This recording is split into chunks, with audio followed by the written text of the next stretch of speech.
कल सबसे ज्यादा सरकार जिस बात पर घिरी है वो यही कि खुद गृह मंत्री ने यह बात मानी कि उनके पास इंटेलिजेंस इनपुट्स थे। आखिरकार उसके बावजूद क्यों इतना बड़ा हादसा हो गया?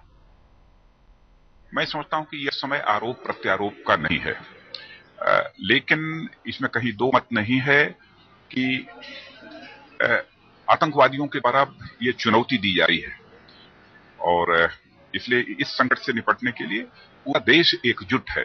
हम इसको राजनीतिक लाभ अथवा हानि के नजरिए से नहीं देखते हैं और इसमें भी कहीं दो मत नहीं है कि इसकी जड़ें यदि कहीं पर हैं तो पाकिस्तान में है।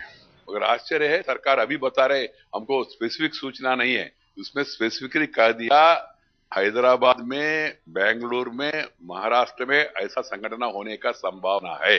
क्या कोई स्पेसिफिक माने अमुक इलाके में, अमुक टाइम पे, अमुक जगह पे ऐसा घटना होगा, ऐसा कोई इंटेलिजेंस इनपुट देते हैं क्या? एक जनरल सूचना मिले तो रेड अलर्ट अनाउंस करना था।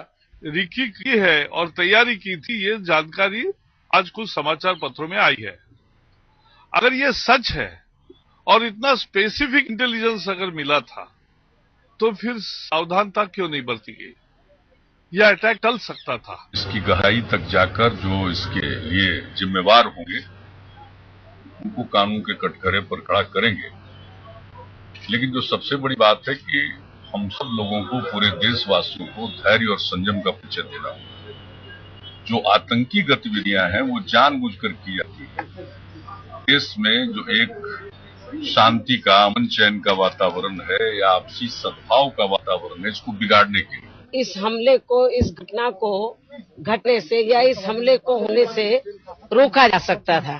क्योंकि जब केंद्र की सरकार ने 2 दिन पहले वहां आंध्र प्रदेश की स्टेट गवर्नमेंट को ये इतला दे दी थी कि यहाँ पे आतंकी हमले होने की आशंका है, तो फिर वहां की स्टेट गवर्नमेंट की जिम्मेवारी बनती थी कि उनको अपने इंटेलिजेंस डिपार्टमेंट को, खुफिया विभाग को अलर्ट रखना चाहिए था। नाकाम किसकी है? सरकार की है। अगर इनपुट दिए है और आपके इंटेलिजेंस को पास कुछ जानकारी थी और आपने स्टेट गवर्नमेंट के पास वो जानकारी दी है, तो जिम्मेदारी दोनों की है, केंद्रीय गृह मंत्रालय की है और स्टेट गवर्नमेंट की है।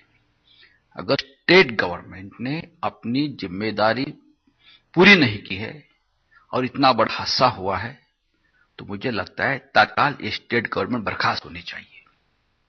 लेकिन ऐसा नहीं होगा क्योंकि सरकार कांग्रेस की है, वो बचाएंगे।